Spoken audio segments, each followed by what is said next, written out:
fuck out of bed, bitch, go.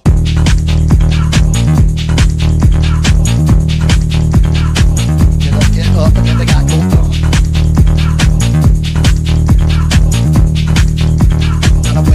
Time to wake up, bitch, get up. Welcome, world, to the Morning Spread right here on the Betting News Network, episode 95 on this fine hump day on the Betting News Network. Appreciate you guys being here. As always, this is brought to you by our lovely sponsors at onlinecasinogames.com. Go there using promo code BNX20. Get yourself $20 in free chips right away. Myself, Nate Hornung, joined by Betting the Pitch on this fine Wednesday to talk some soccer with you. We've got Bisney in the shadows, folks. Alex has returned. He's down in the basement helping us press the buttons today. Appreciate him being back as always.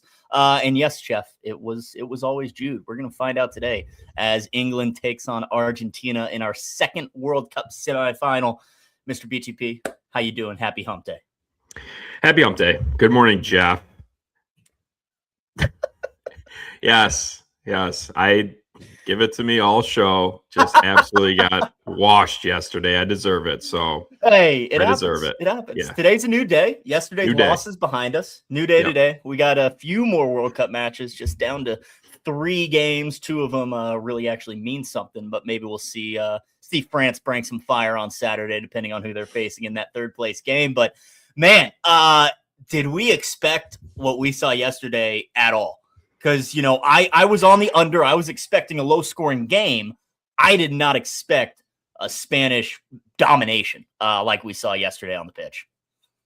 It was tough. I mean, it definitely was tough. I think the penalty changed a lot. I mean, obviously that goal, after that, just felt like France didn't have a plan of what they wanted to do or how they were going to break down the Spanish midfield and backline. It just felt like kind of like chaos for a little bit. But yeah, it was tough. It was tough watch.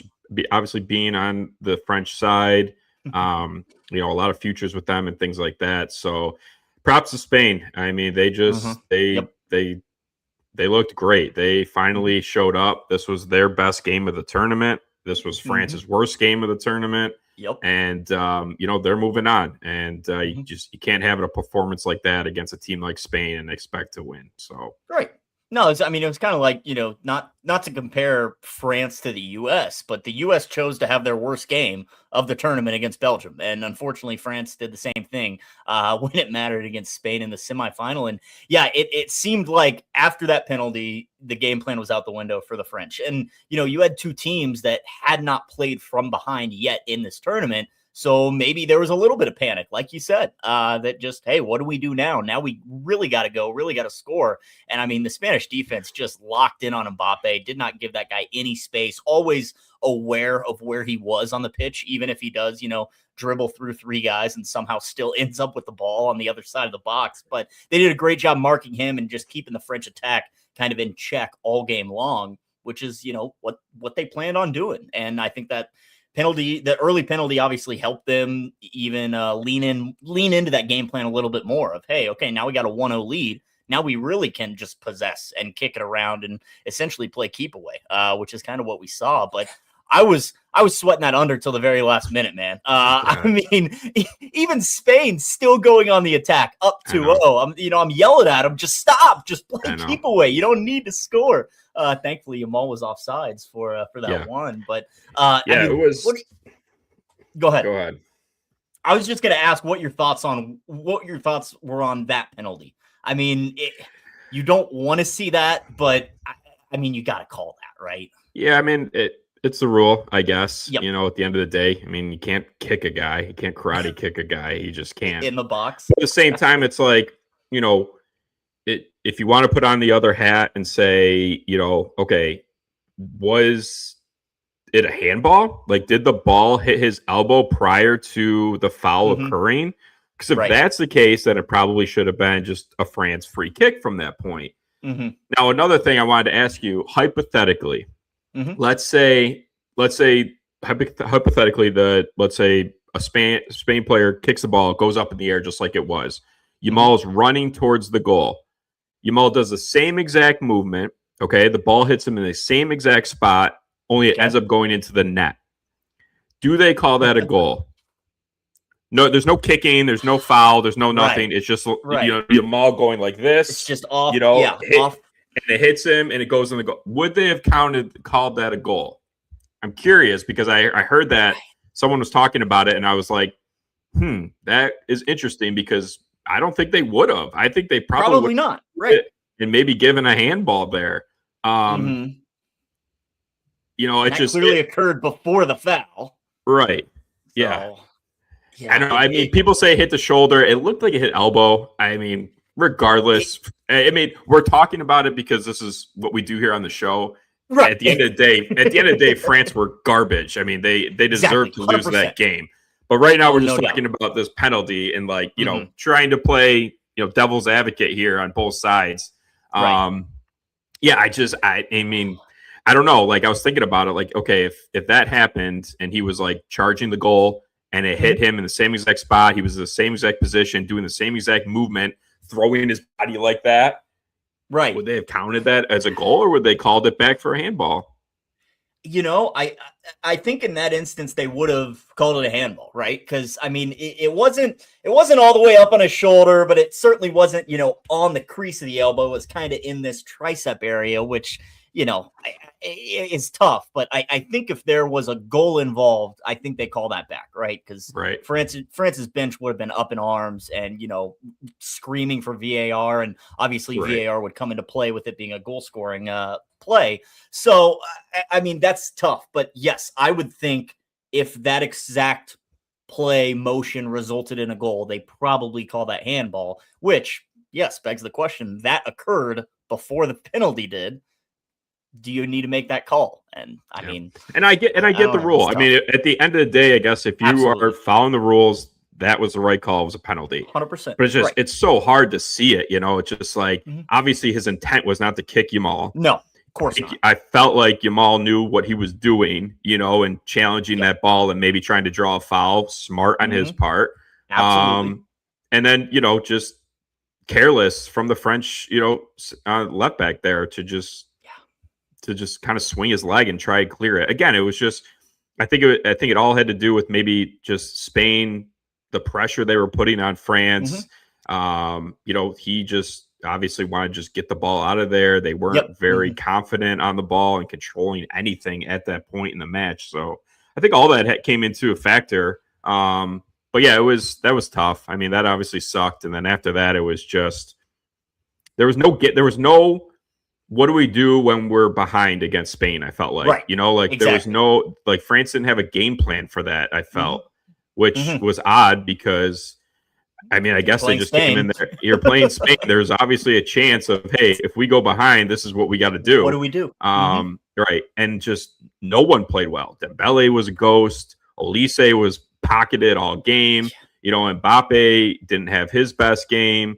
Barcola was but yeah, it was just, I mean, one thing I was positive about, obviously, that game was Cucurella now being on Madrid. I mean, holy shit, he was just, I'm so excited to see him next season in a Madrid kit. I mean, he was just unreal defending there, just shutting down everyone. Olise, Dembele, Mbappe, whoever came his way. And I love how he plays, and he was really fun to watch yesterday. I love how he gets so involved on the offensive end too, right? Like it's not just his job to shut down those attackers from France. He gets involved in the offense and makes those forward runs, gets wide in the corner on the wings. So, I mean, almost a second coming of Marcelo, it seems like, going to play for Real Madrid back there. So yeah, Cucurella was phenomenal. I mean, the whole Spanish back line, Rodri obviously just playing world class in that midfield as possible. Just controlling the match, helping out on the defensive end while also, creating those chances as well and getting forward. So I mean, Spain played their best game of the tournament. It's tough to beat them when they play like that. Yeah, and it's tough when you play your worst game of the tournament. I mean, that's just a recipe for disaster at the end of the day there. So, and it was tough to watch. not to, we did put it out in the universe. You talked about only thing holding back this French side or stopping them was an injury. And unfortunately, we saw that very early with Saliba going down. And, I think that really just hurt them as well. Obviously, it was already 1-0 at that point. But that doesn't help you going forward in the match because that injury came at the worst time for France. And I said it on the show yesterday. I think one of the things that could really hurt them is if someone gets injured, and losing Saliba is massive for them. Yep. Absolutely. And you saw it. I think on Spain's second goal, just confusion, on the back line there. And it just, I think if Saliba's there, maybe it's a different story, but I have to give props to Spain there. I mean, just that whole lead up to that goal was unbelievable. I mean, it started right at the keeper, and it was like 30 passes all the way down the pitch, and just a beautiful one touch from Olmo finds Porro, and he buries it. So it was a great sequence, that whole goal. No, and that's a great point that you bring up, that if Saliba's in there, maybe that doesn't happen, because once Porro played that ball into Olmo, he took off, and all the French players just stood and watched. Nobody ran with him just ball into watching, the box, yeah. And then he's just by himself, 12 yards from the goal. So great finish by him. Great 1-2 with Olmo there. But yeah, the French back line looked very, very lost all game long, but especially after Saliba got injured there. And especially on that second Spanish goal that really put the nail in the coffin. So then they had a chance. They had a chance in the 80th minute with Simeone out of goal there, and Doué had a chance. I think he probably should have laid that off to Dembele. But I think maybe just his inexperience set in. Yes. He's young. So I think he just tried to make a play. Instead of, I mean, Dembele was alone in the midfield there. He could have laid it off, and then I felt like he had a better shot at, with Simeone out of the net there. So, it was tough. I mean, just nothing went their way. They did not play well. I still, like I said, I think whoever won that game yesterday goes to win the World Cup. I still believe that. I think Spain are the best team right now, and they showed it yesterday for sure. Yep, absolutely. And this tournament, along with March Madness and the NFL playoffs, it's one and done, right? It's not a series. You can't take a game off and try and win the next 4, the next 3, or whatever it is. It's one and done. And France didn't show up, Spain did, and now they're playing in the World Cup final. Their second ever World Cup final. Only other time they've been there was in 2010 when they took down the Netherlands. So we'll see if Spain can do it again. I hate that EA Sports is on predicted them. They predicted the last 4 winners. I saw, and what's crazy is I saw that before the tournament. I saw the tweet, and I saw it before the tournament, and I'm just like, it's a fucking video game. There's just no way they're going 4 in a row here and predicting another winner. Because I was like, they might. And here we go. I mean, they might do it again. Yeah, seriously. Takeover Embiid put just a great point I want to talk about just with betting. 0 shots on target from Yamal and Mbappe combined, probably a plus 100,000 bet. The problem is you can't bet that. All of those shot on targets and shots markets, they're all one way now, which I don't even think Yamal had a shot that game. I don't think so. No. Yeah, exactly. I think Mbappe had 3 shots. They were kind of like garbage shots at the end, but I don't even think Yamal took a single shot yesterday. Yeah, he had the one that went in that got called back, but I think that's it. Actually, now that you bring it up, I can't remember him shooting ever. So, but the fact that you can't even bet the no or even under is ridiculous, and we need to bring back two-way market sportsbooks, please and thank you, because for opportunities like this, people. Didn't even have the option to bet this, so it is what it is. All right, well, Spain and France, anything else to recap from that game? I don't think so. Don't think so. Said it all. Got walked yesterday. Yeah. Exactly. We're gonna forget yesterday. You hit your under, which is great. That was sweaty, but yeah, I mean, like I said, I was talking to Alex before you got in the show here. I was like, if you would have told me Spain was scoring 2 goals yesterday and the under hit, I would have never believed you. Nope. Not a chance. Not a chance. And yeah, like I said, I was sweating that up until the very last second. I know. The right read in that the under was the play. Definitely not what I expected in that game. Because, same thing. If you told me Spain's going to score 2, I'm not touching the under. No way. Right. Absolutely not. So, right. And when they got that second goal, I had already kind of chalked it up as a loss. I was like, France is going to get a garbage one at least, but they never did. Yeah, then Spain scored, then obviously Yamal scored that third, and I was like, Jesus Christ. I actually got up from the TV and walked away. I'm like, I gotta walk this off. I'm like, I can't watch this anymore. And then I came back after this. Then I came back and saw they took it off. I was like, all right, maybe there's still a chance, but yeah, no, it was ugly. But good. Jeff, I'm glad they chalked it off though. So at least you got your under there. So right. Yeah, yes. I would have been pissed if lost my under on 3 Spanish goals, man. That would have been crazy. Been brutal. But we survived. We lived to tell the tale, and we're on to today. Yeah. Jeff, plus 155. Spain team total. Congratulations, sir. What do you got today? That's what I need to know. And we're gonna give you guys those. He's on England today. Of course he is. Well, Jeff, we're on the same side. Hope you don't think we're a jinx, but we'll get into that here in a little bit. But before we do that, Alex, get on up here, sir. We've missed you. And the return. And look, I was gonna do this big intro of, hey, we've missed you. We needed your help, but we've been doing rock solid on GeoSports this week so far. 999, 996. Today we're going for the perfect score here. Yeah, with Mr. Alex back. Have to. I will say in this bit. Questions today. I know, where's the music? Where's the smoke and everything for his return? I know, right? Don't make me. We had 8 days to plan this thing. I know. Whoa, who's the new guy? Let's go, Austin. Love it. He's left. Thank you. Yeah, he got some sun down there, didn't he? Dude, I look like I'm a different race, man. Like sun changes you, huh? I went from white to not as white. Zac Efron and Baywatch. I'm just tan, so I can't say anything. But let's play some GeoSports. Efron and Baywatch. All right, rock solid. We gotta get your face on that on his body for an image or something. The return of Disney. We got to post that. The return, yeah.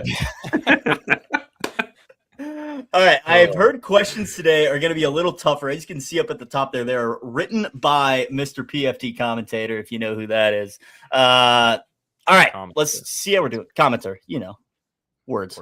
A little niche, some of these questions from what I've seen. So before a 17-year NFL career, Ryan Fitzpatrick played quarterback at an Ivy League school in this city. Please tell me you know. Harvard. Yeah, it's Harvard. Yeah, right?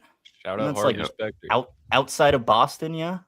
It's in Cambridge. We've had Harvard as an answer before. If you click basically anywhere in central Boston, it'll work. We're gonna be good? All right. We'll lock this in. Yeah. That'll do. Mm-hmm. That'll do. Ryan Fitzpatrick played at Harvard before the Rams selected him in the 7th round of 2005 NFL draft, known for his beard and journeyman career. Started games for 9 NFL teams. Harvard is in Cambridge, across the Charles River from Boston. Easy. Number 2. Before his Bills career, an infamous Super Bowl miss, Scott Norwood kicked for a college in this city. I have zero idea. I remember the kick for the Bills. I don't remember what college he played for. Fair. Yeah, I got nothing. I couldn't even told you his name, Scott Norwood. No. I think, remember that kick. Drip. JMU? Drip. James Madison, huh? Trip knows ball. Trip knows ball, apparently. Something. You've got to be cheating. Who knows? To be the right side of the country. I mean, look, maybe he is, maybe he isn't, but he knows his stuff. Ballage, dude. He's got it. Yeah. He's got ballage. That's a good one. Yeah. Ballage. Oh, I'm going to have to use that. Thanks. All right, James Madison. I believe this is Virginia. I don't exactly know where. Are we near DMV? Are we near the Appalachians? We might be. I want to say we're near the Appalachians because when I watched College Game Day, when it was at James Madison, there was a lot of mountains in that background. Tell you what. Like that guy? potentially, but that might be, some random ass D2 school. We Fair. never know. So you think like more yonder? I have no idea. I just think we're somewhere near the Appalachians. Okay, that's more than I've got to work off of. So, I mean, if Drip can narrow us down, that'd be. Give us some direction, please, and thank you.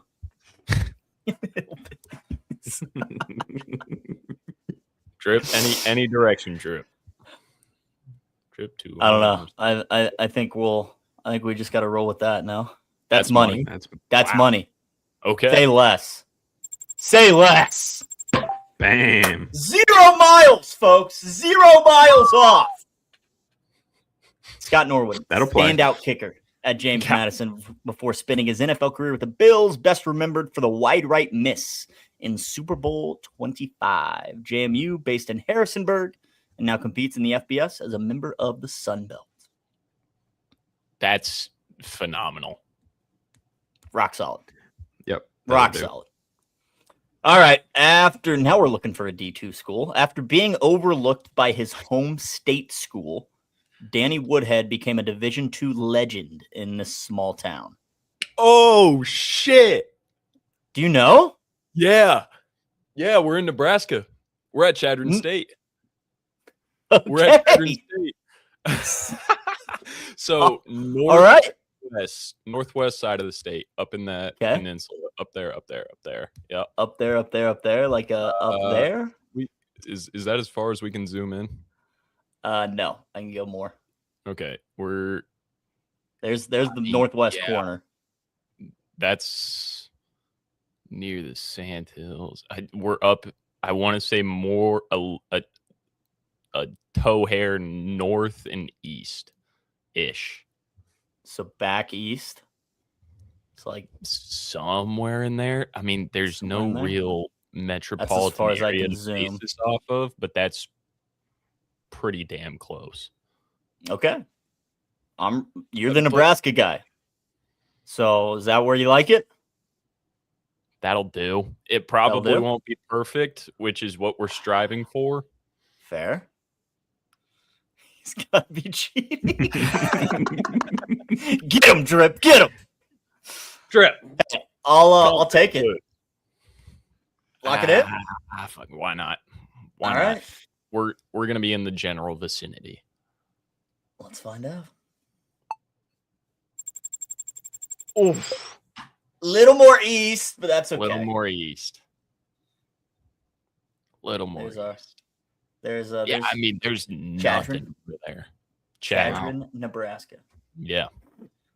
Nebraska's Gatorade Player of the Year, not offered a scholarship by the University of Nebraska, went to D2 Chadron State, where he finished as college football's all-time rushing leader with 7,962 yards before carving out a productive NFL career. Danny Woodhead. We're in the ballpark. Pride in Nebraska. Yeah. Didn't even go to Nebraska. That's probably before your time, even. That had to be before 2006, right? From Nebraska. We don't get down like that. Yeah, we got Adrian Martinez, who's back up on the Jets. Amir Abdullah, who's back up on the Lions. I mean, in the NBA, you got Baylor Shireman, Hastings, true. Nebraska. Yep. But yeah, we'll take it. All right, here we go. 2002, an uncalled handball denied the U.S. men's national team a likely equalizer in the 2002 World Cup quarterfinal in this city.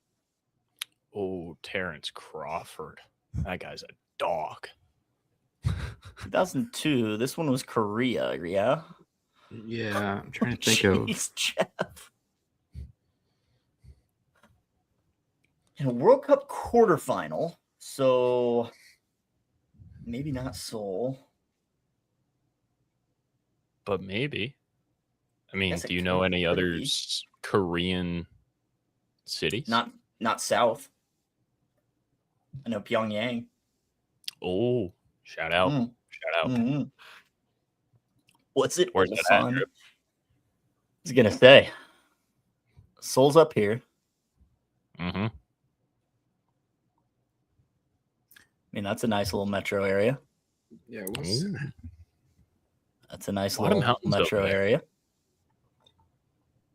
That's a nice little metro area. Yeah, World Cup was in the U.S. in 1994, but we're talking about the 2002 quarterfinal. But yes, you are correct, Jeff. The U.S. men's national team. Yep. Yeah, what? What are we thinking, boys? I don't. We're in I South think Korea. I think that's right. Yeah, we're in South Korea somewhere. If it's Ulsan, it's right side. Like Ocean. that one? Like You said ocean. Ocean. Oh, they got some like pretty waters over there. I can get down say with like that. that guy, or like a this guy, or like a down yonder. What do we think? This nice bay? Looks clean, looks crisp. The last guy you said. The last guy down yonder Down here? yonder. Down yonder? I'm with it. No. Absolutely not. No. So we talking this bay, or we talking this metro right here? No. No.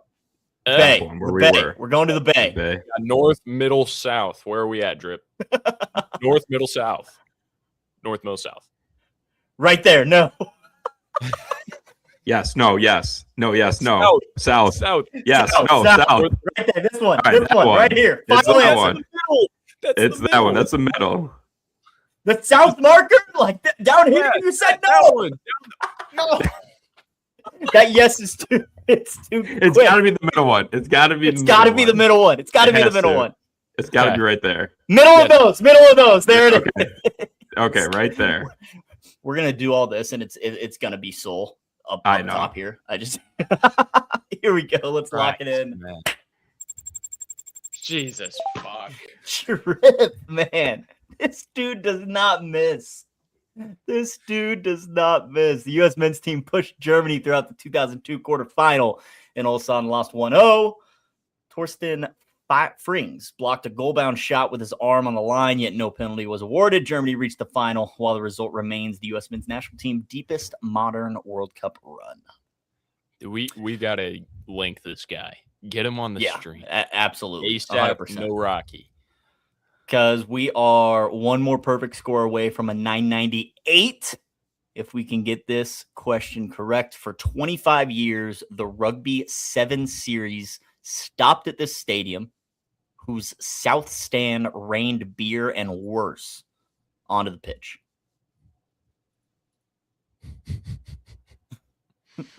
Not a clue. I was going to say, my mind goes to Australia, New Zealand. Right. Does Drip have rugby knowledge? But this could also be like a Wembley.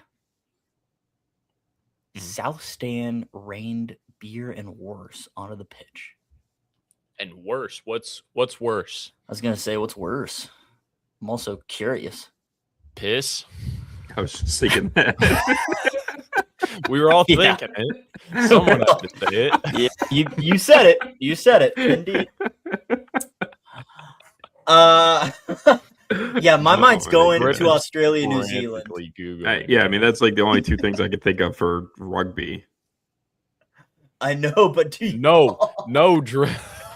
No, Drip, we do not know. Clue on this we do not know. And are we at least in the right area, or do I need to go to Europe? There's no way it's. We're gonna be in like South Africa or in Indonesia or something. It's gotta be New Zealand.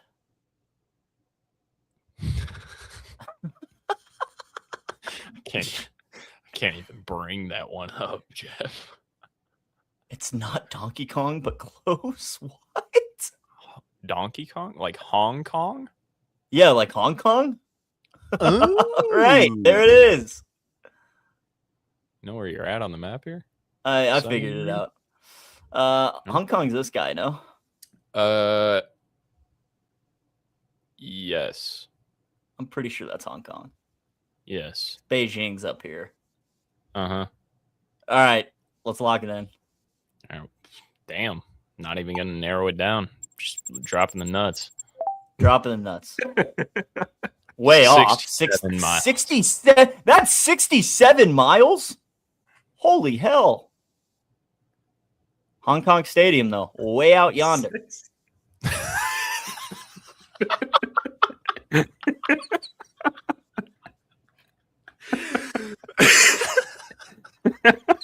Yeah, there it is. There it is. Clip it. Hong Kong Stadium hosted the Hong Kong Sevens from 94 to 2024, became famous for its costume-filled, beer-soaked South Stand. The tournament moved to Kai Tak Stadium in 2025 after 3 decades at its former home. I'm still wondering what the worst is in that question. Yeah, right. You know, I was waiting for you to read it. I'm a little worried. Stadium for COVID game. Jeez Louise. 989, folks. 989. We're taking it. That's a fair score to have. That's an A+, right? That's an A+, undisputed. What, 999, 996, and now a 989? Pretty rock solid so far this week. Look, we're shaking the rust off. We'll be back tomorrow for a perfect score. 100%. Exactly. That's what it is. Exactly. This is cool now. You got like a little streak counter going. Damn, That's you didn't play on Sunday? Apparently not. I did not. No, I think I did, but I'm not signed in on my phone for whatever reason. I'm only signed in on my desktop. So interesting. No, I usually play this on the Porcelain Throne every day. Or on non-stream days, actually, rather. So all right, moving on. All right. Good stuff, fellas. Alex, appreciate you, sir. Alex, what are we rocking in this England-Argentina game? Huh? Dude, what's happening? What's the correct score? Yeah, I usually turn to you guys for that. Okay. I'm not used to it having the pressure on me, but I would say. Well, while you're up here, we got to ask you. I mean, we were all talking about it before, we hit the go live button. And, 1-1 seems viable. Mm-hmm. We could also throw in both teams to score in the under 2.5. Depends. I mean, we were chatting about that a bunch. Mm-hmm. Like the difference in prices you get for matching up different things like that. Right, because that same game parlay you just threw out, both teams to score and the under 3.5 or under 2.5. Your only winning option is a 1-1 draw. Yeah, which is priced 5-1. Yeah, the difference, both teams to score in under 2.5 is plus 445, but 1-1 is plus 500. Do your shopping, people. Even amongst the sports weird books, market, man.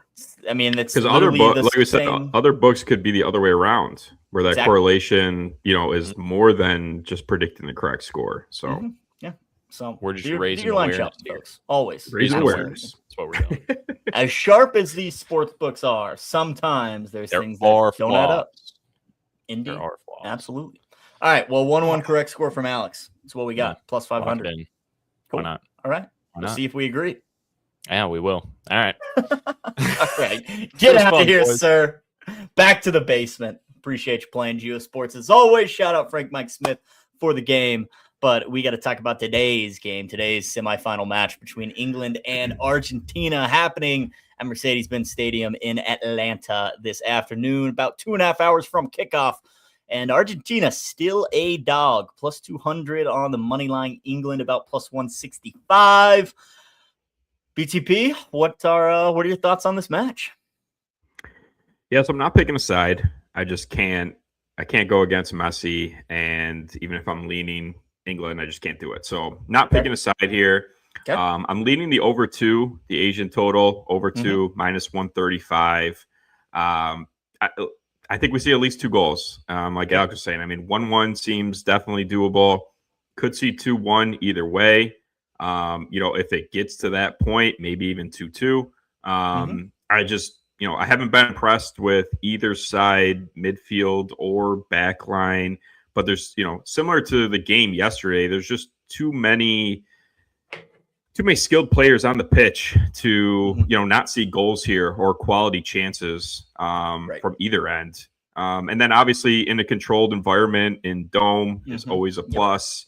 Don't have to worry about any weather or heat or anything like that. So, and Messi's had good numbers in this stadium. If you want to go back and look at his, MLS stuff, he's done well at Atlanta Stadium here. So it's hard for me to pick a side here as much as I want to lean England, but I'm not going against Messi. I'm just not going to do it today. Yeah, I mean, we talked about it yesterday. You don't get Messi as an underdog very often. And that's the other thing too. It's like, do I want to throw something on Messi? I mean, yeah. Well, yeah, especially with your golden boot now, probably a loser. Unfortunately, if Messi can find another goal, he'll be alone on top of the golden boot race. So yeah, I mean, again, Argentina though, they've just been squeaking by, and I can't get that out of my head that I think England looks better as of right now, as a full squad. Obviously, maybe Messi playing better than anyone else that's going to be on this pitch, but as a squad of 11, I trust England a little bit more. I am sitting here with the future on Spain. I also have a future on England. I do not have a future on Argentina. This would be a great spot for me to hedge and put some money on Argentina. But again, I've never claimed to be a smart guy, so I am backing England to advance. Minus 120 is the number I saw. Look, I'm over it with Argentina. The whole world seems like they're rooting against them. I'll get on board there and root for England here because, again, just haven't been impressed with Argentina. They've been playing with their food. They haven't played a top 15 team in the world yet in this tournament. Now they got to play the number 4 team in England, who looks rock solid, in my opinion. So I got to side with the English here. Whether they get it done in 90 minutes or not, I'm not totally sure, but I'm gonna take the English at this price to move on to the World Cup to the World Cup final, which would be a great final, a rematch of the 2024 Euros if we get Spain and England going head to head here. So I'm all in on the English now. I was fairly anti-English, and I was even leaning more towards the Argentinian side of things. Not so much anymore. I'm all on board. It might be coming home. We'll see. I mean, I don't think England could beat Spain if they got there. But I'm with you on this. Like, I lean England today, but I can't hop on board that train. I can't go against Messi. I don't. It's just, I mean, it's just one of those things where you go. I said it yesterday. Brady, Manning, Mahomes. I've gone against Messi in the past. It never ends well.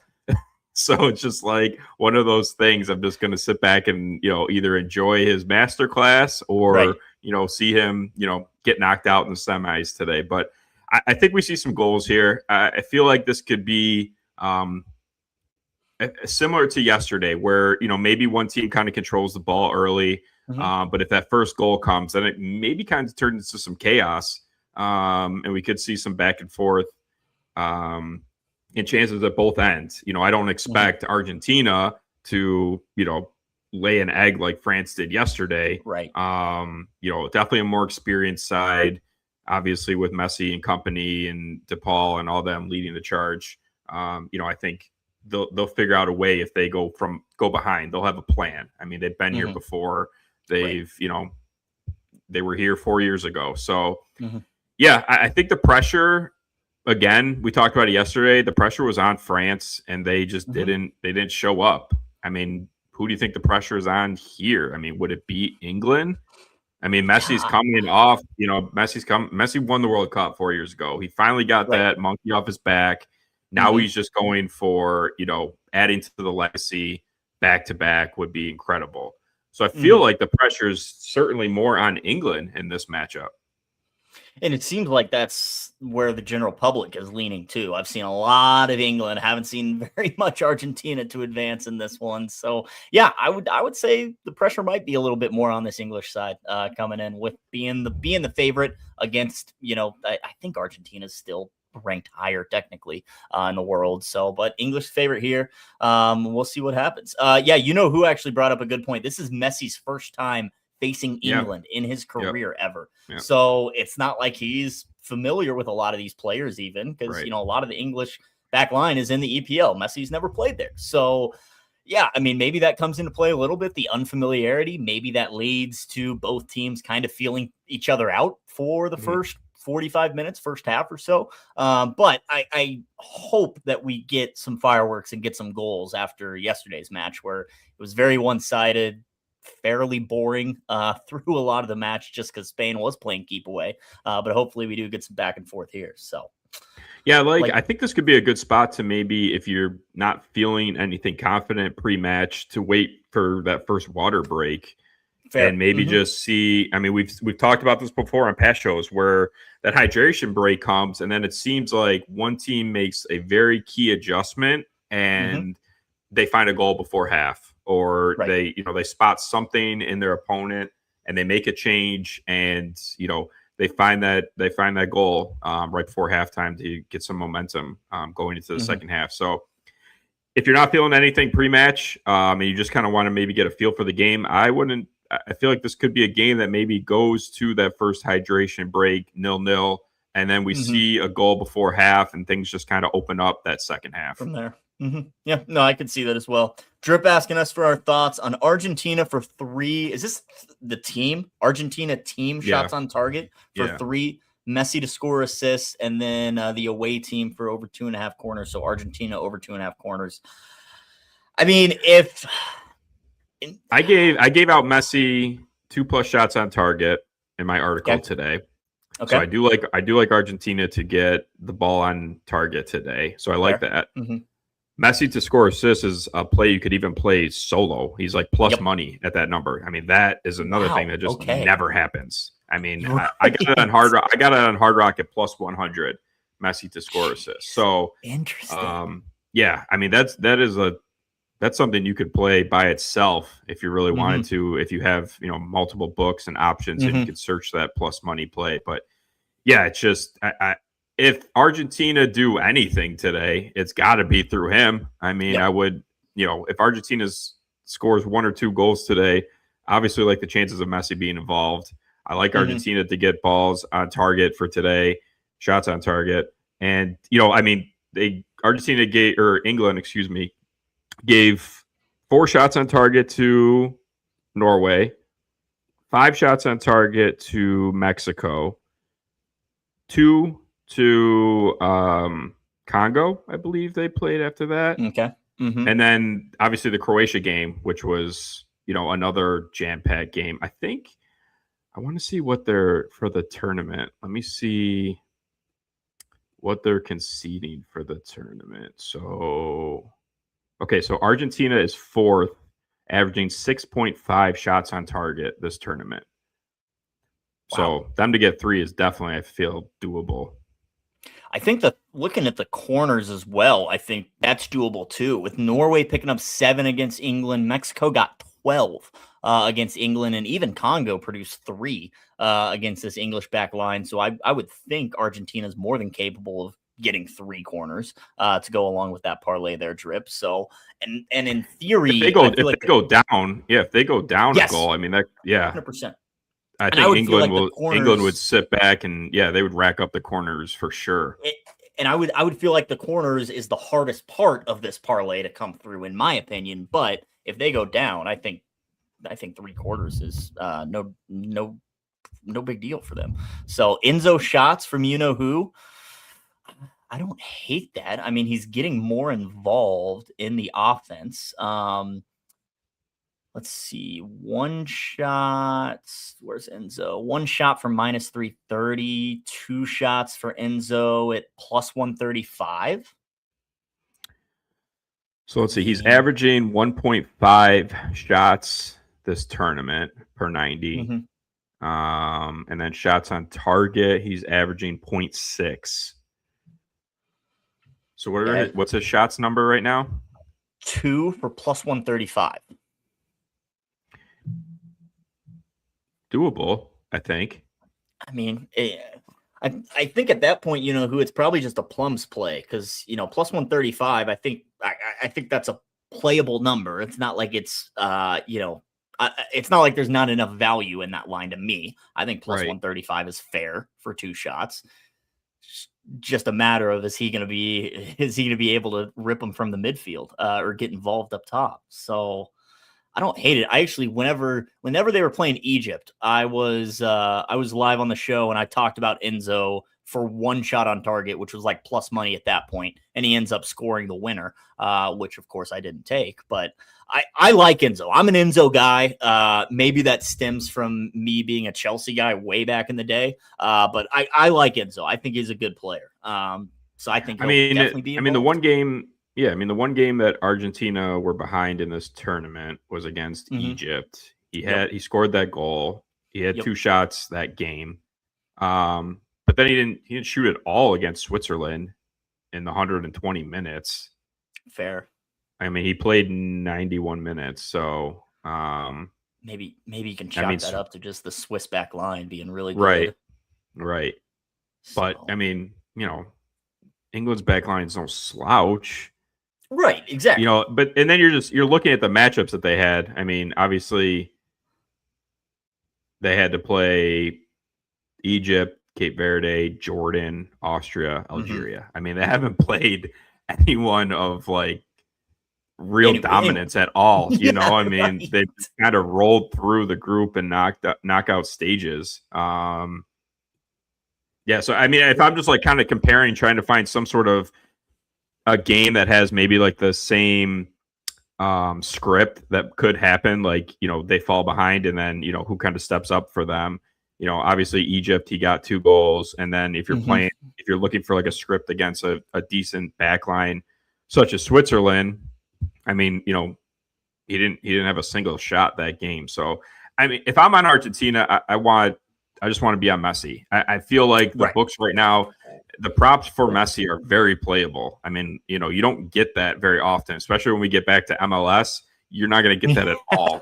Like, you're not going to get any player props for Messi. So, like, this would be the time if you're looking to play him. Like, that's who I would be looking at, because I mean, he's going to be the one that's going to have to step up here for them.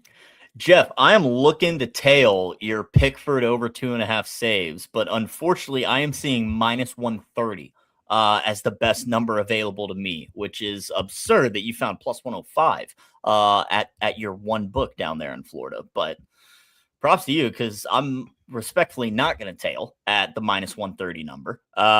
Even minus 120, what I'm seeing right now, not happening.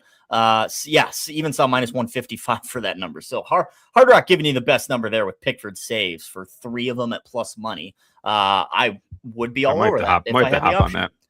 You might have to, because I'm seeing a minus 120, I'm seeing a minus 130, and a minus 155, like you know who. And unfortunately, don't have that book here in the middle of the country, so my hands are tied. But I like that Pickford look a lot, especially for plus money. I think Argentina is going to be pepper in the net at least 3 times. So we'll see what happens.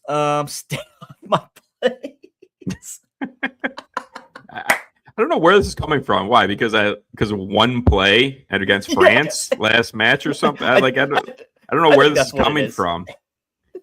The hatred doesn't run deep. It's very tunnel visioned into recency bias, I think, from the man Jeff. But Jeff, appreciate you tuning in. I've had a great World Cup, other than yesterday. Yesterday sucked. Yesterday's behind us. We're moving on to today. Can't change yesterday's losses. All we can do is find today's winners, which is what we're trying to do. I like Kane to find the net. I like shots on target if we're talking about that. I like Kane. I like Bellingham. I like Messi. Those would be the 3 like you could parlay together, maybe for 1 shot on target each. I think all 3 of them find the target at least once in this game. You said Kane, Bellingham, and Messi? Yeah. Those 3 all to have 1 shot on target, just at 1 book, plus 152. So, I mean, very playable. Absolutely. Especially, and some of the books obviously offer extra time. Fair. Yep. And the super sub and all those other features that are going on now. So, I mean, there's a ton of ways, like even if someone gets injured or if it, goes 90 minutes and Jude's doesn't have a shot on target, but then he gets it in extra time, you can still cash. Right. And I'm building it on another book, and it's only plus 126. So yeah, plus 150-ish for just the 3 studs, basically, to have one shot on target. I kind of want to lock that in, to be honest. I mean, I think all 3 of them are going to be involved in this match one way or another. I mean, I gave out Jude to score assists in the article as well, plus 175. Like I wasn't passing up on that again. Yeah. No so way. I wasn't passing up on that again. I mean, the guy is just playing at an elite level right now. Right. He's so in form, and one way or another, he's going to impact this game. And I just hope it's, continuing to just find that space in the final third and just, get the balls on target.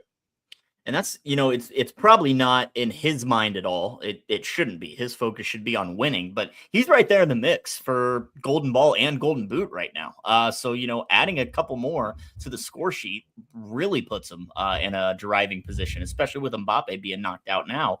Because I didn't even look at this. Are they counting goals from the third place match? Yes. Are they? Okay, yes. So Mbappe's not totally out of it. Mbappe's not out yet. No, okay. My boy's not out yet. Yeah. Interesting. I don't know how I feel about that.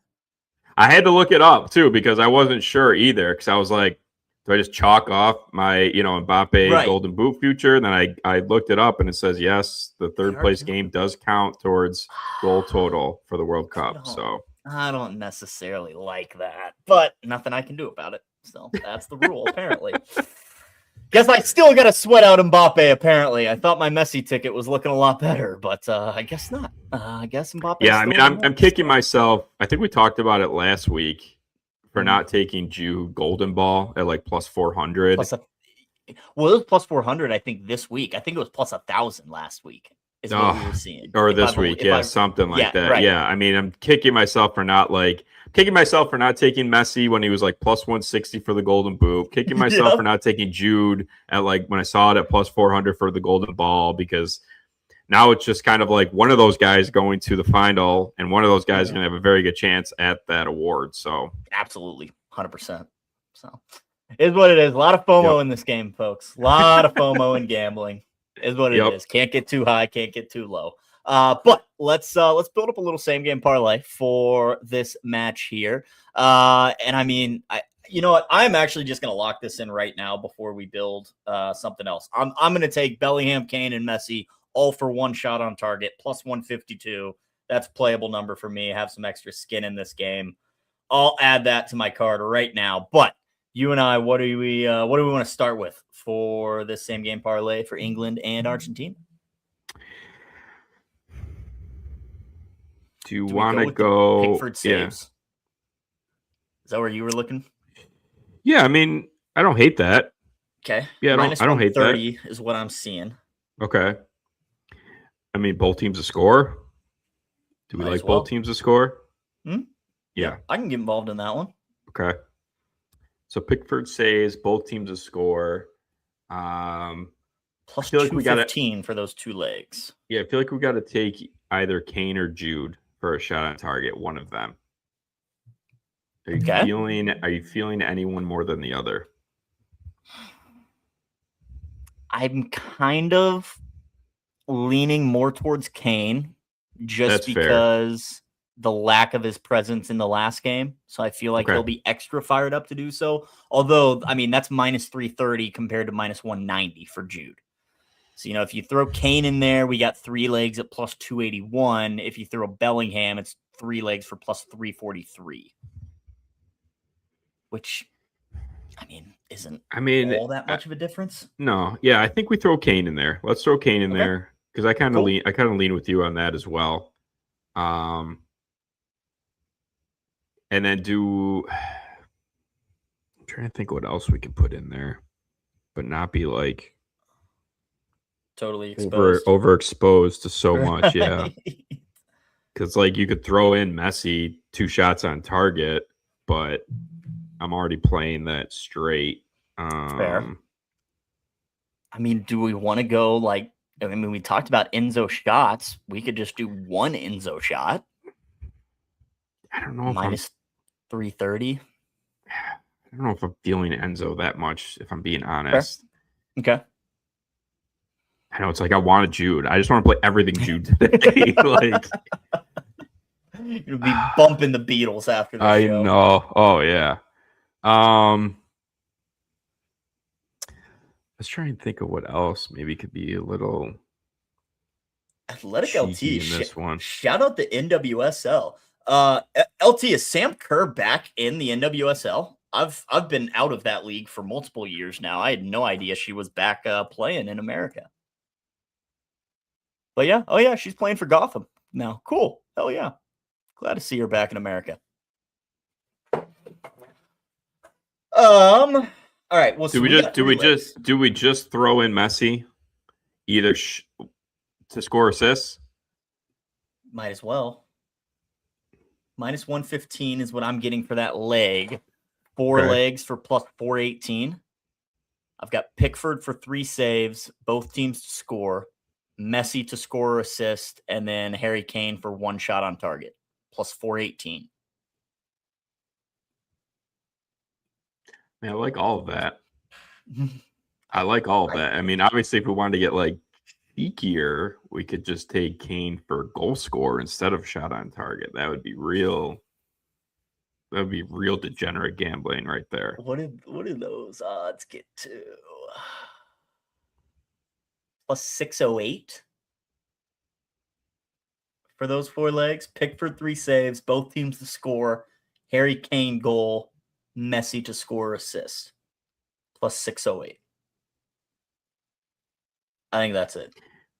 You want to roll that one? Roll the big boy one? Let's roll with that one. Yep. Okay. Yep. That way our other coworkers can't come at us for not betting a juicy enough parlay. 608, I think, gets the job done. Okay. We don't need Vsauce shooting down our plus 200 winner. We'll flash him a plus 608 winner in his face. How about that? Okay. All right. I like it. Cool. Let me get this straight. Yes. You got Jordan Pickford 3+ saves. Yep. Both teams to score. Yep. Messi to score or assist. And Harry Kane anytime goal scorer. Yes, that's what I got. Plus 608. Are you going to tell me it's plus 1,000 somewhere else? Is this in regulation time? Yes, this is all in regulation. Boys, you might have to hop on Lucky Rebel. I'm seeing plus 1133. Wow. Yeah, that is unfortunately the blue book. Shit. Nerfing the same game parlay odds. I'm just making sure we're on the same page. No, And you're sure that that's 90 minutes? That's not extra time included? It says I will screenshot it right now. No, wait. I was talking. Wait, Shags. Yours was regulation. Yeah, mine's regulation. And Al, is yours extra time? No, mine's regulation as well. Oh, okay. Okay. Yeah, these are all not. I mean, I guess it's there. Not really specifying. Does that check out? 3 saves. Both teams to score. Messi to score or assist.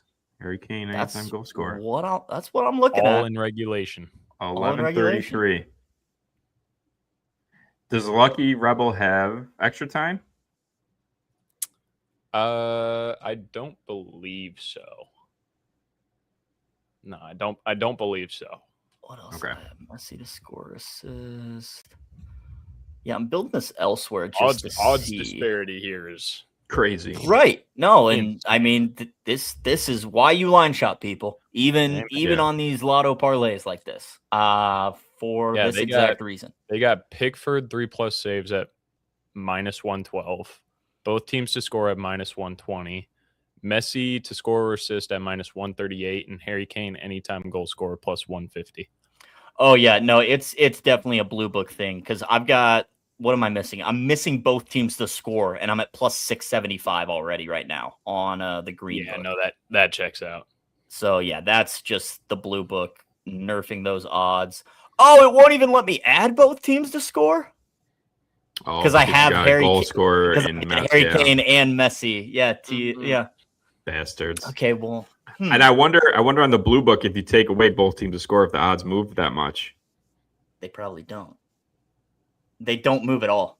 don't move at all, actually. So that would make sense. That would make sense. Okay. Yeah.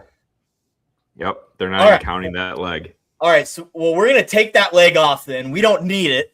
It doesn't impact the parlay at all. No, I'm taking off both teams to score. That's what. So if you take it off Lucky Rebel, does the line move? Both teams to score? Yeah. What's it go down to? 9? Plus 760. Wow.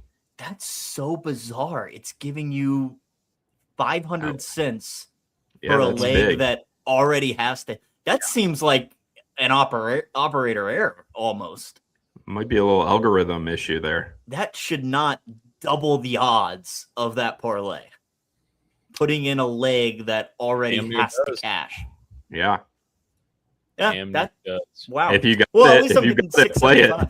If you got it, I would say at least just sprinkle on that right now. Account balance on it. Bisney, the ever responsible gambler, as always. If we do put the account balance on it, we walk away with 5 figures. All right. Well, let's shoot. We're going right back to the Virgin Islands tomorrow. We're going right. I hope you guys enjoyed Bisney on the show because he's back on vacation tomorrow after smacking a 5-figure parlay. Don't worry, we can fly Spirit, get cheap flights. That way we have extra money for booze. There we go. Exactly. All right, well, plus 675 is what I'm seeing for 3 legs. Harry Kane, anytime goal scorer. Messi to score or assist. And then Jordan Pickford for 3+ saves. Plus 675 is what I'm seeing on the Green Book. So that'll do it. How about that? All right, folks. Well, you too. Anything else we need to share with the class for today? 3 games left. 3 games left. Coming down to it. I did have something I forgot to tell you guys before. I typed it in chat, but I do have a little England to advance and under 3.5 total goals for plus 113. Okay. Is that 3.5 90-minute line? Yep. Regulation time. Mm-hmm. There you go. Yeah, I don't hate that. I don't hate it. Mm-hmm. Right. Yeah. 1-1, and then England in extra time or penalty. That works. Or there we go. 1-0, 2-0, 3-0. Well, we need both teams to score there now. We need 1-1 at least. Have you been listening? 1-1. Have you been listening? 1-1 or 2-1 England. 1-1 or 2-1 England we need. Clicking buttons and putting money on things, boys. Okay. 2-1 England, please and thank you. Harry Kane, Messi find the back of the net, and everybody's happy as long as England moves on, gets a chance to bring it home on Sunday. So, all right, folks. Well, that is all we've got for you today right here on the Morning Spread. I'll be back tomorrow, same time, same place.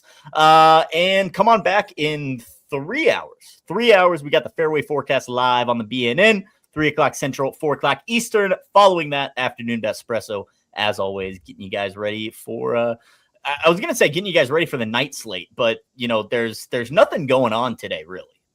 Besides this World Cup game in the afternoon. I guess there's some WNBA, but no MLB. This is technically the dead day of sports. This is the dead day of sports. Yeah, there is one WNBA actually, and there's actually and the Mets. There's a no. Are you saying? That's baseball tomorrow. That's tomorrow. Oh, that's tomorrow. Yeah, baseball game tomorrow. There's actually 2 games on in the W going on right now, and then one more WNBA game later today. What would be the dead day of sports? We actually got some WNBA. We actually got some World Cup action. So baseball returns tomorrow, and so do we. So we'll see you guys until then.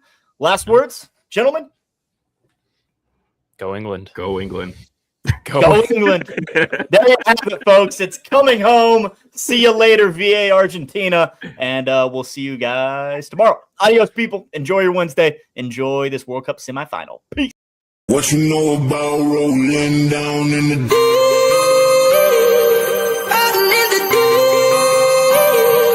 Down in the deep.